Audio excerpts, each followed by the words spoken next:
Monday, October 6. Value in unexpected places.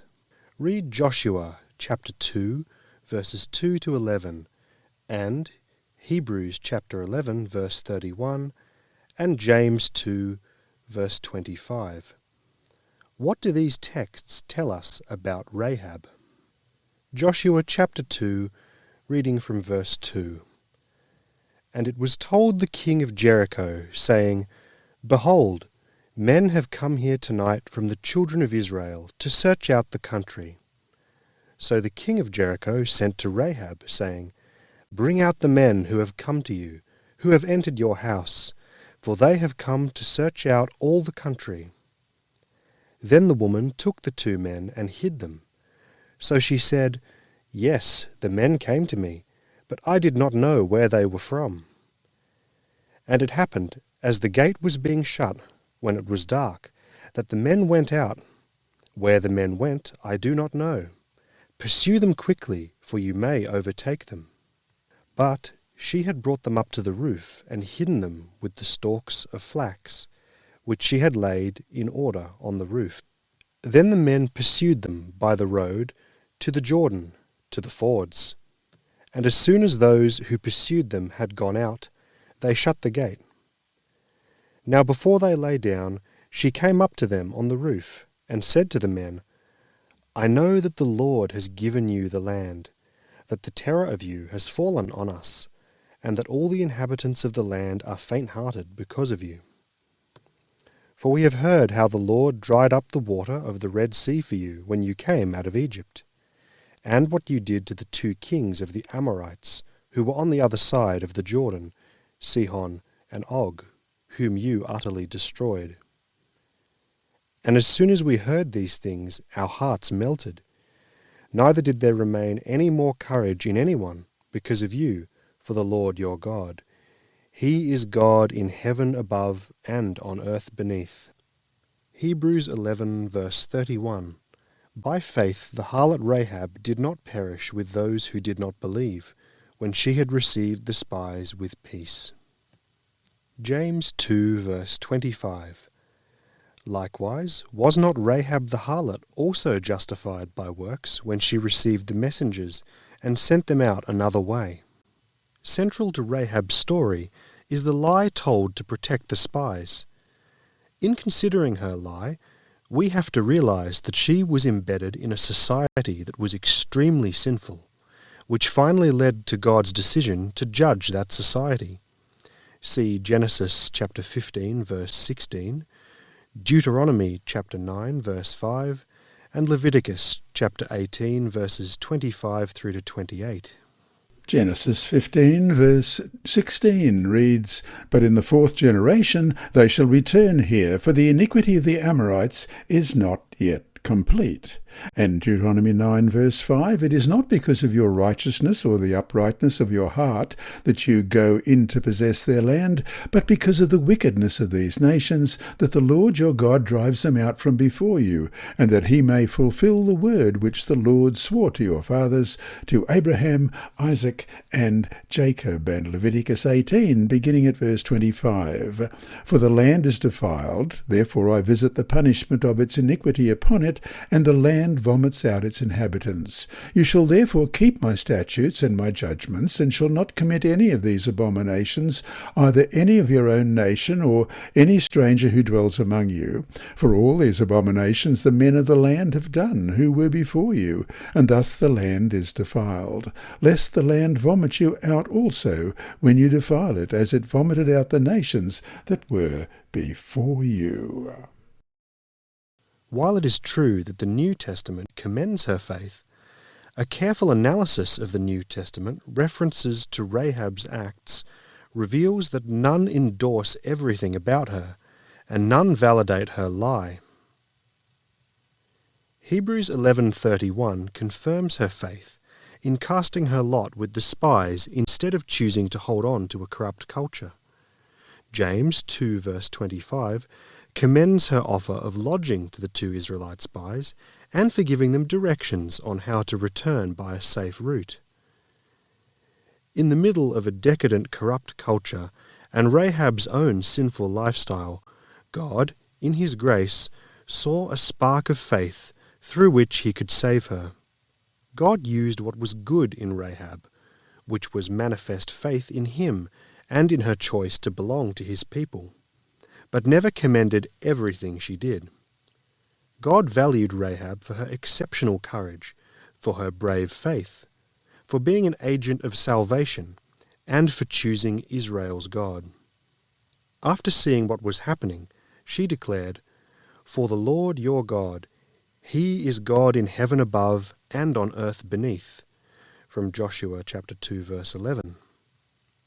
It's significant to hear a Canaanite woman acknowledging that Yahweh is the only God, especially on a roof where, in her pagan religion, prayers were usually offered to what they believed were celestial deities. The expression of Rahab is previously found only in the context of God's exclusive right to receive worship, as read in Exodus chapter 20, verse 4, Deuteronomy chapter 4, verse 39, and Deuteronomy chapter 5, verse 8. And Exodus chapter 20 verse 4 reads, "You shall not make for yourself a carved image or likeness of anything that is in heaven above, or that is in the earth beneath, or that is in the water under the earth." And Deuteronomy 4:39, "Therefore know this day, and consider it in your heart, that the Lord himself is God in heaven above, and on the earth beneath there is no other." And Deuteronomy 5 verse 8, "You shall not make for yourself a carved image, any likeness of anything that is in the heaven above, or that is in the earth beneath, or that is in the water under the earth." Her words bear witness to a premeditated, conscientious choice to acknowledge that the God of the Israelites is the only true deity. Her confession demonstrates her understanding of the close relationship between God's sovereignty and the judgment under which Jericho is doomed. Her moral choice recognizes that, in light of Yahweh's judgment, there were only two possibilities: to continue in rebellion against him and be annihilated, or to choose to surrender in faith. By choosing the God of the Israelites, Rahab became an example of what could have been the destiny of all the inhabitants of Jericho had they turned to Israel's God for mercy. For our last question for the lesson, what does this story teach us about how God must have our ultimate allegiance?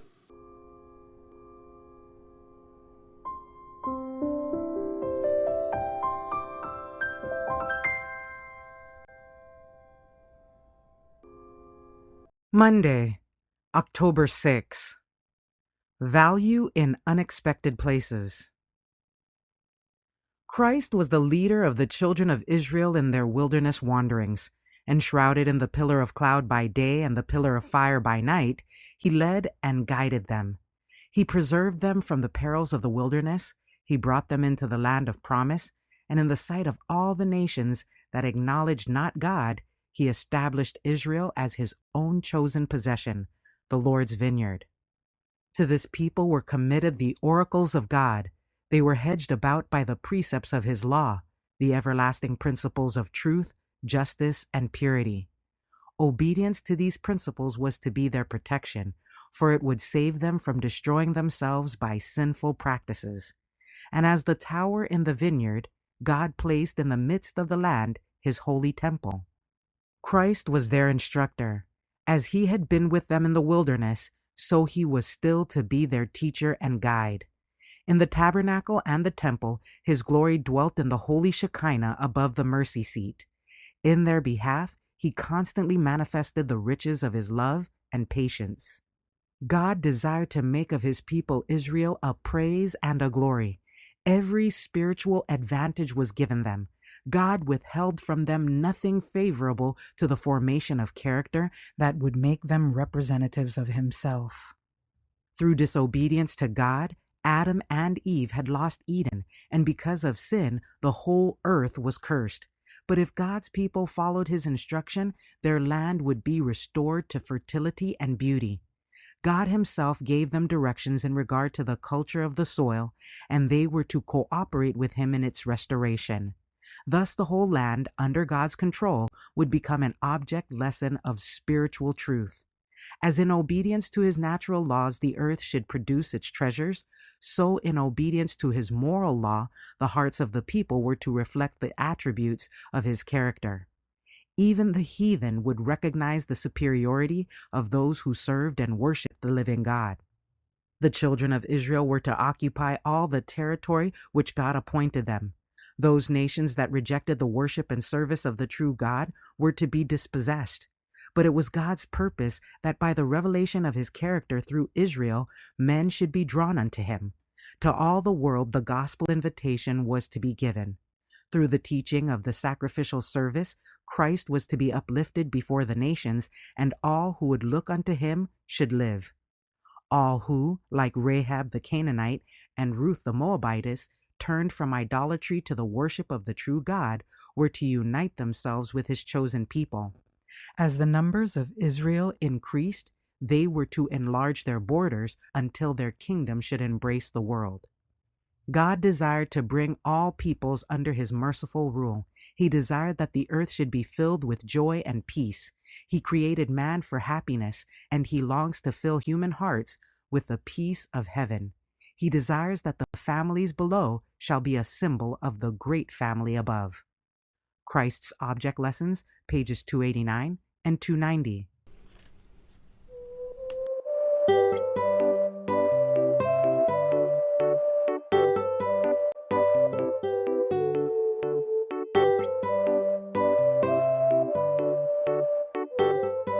And remember, God is always faithful.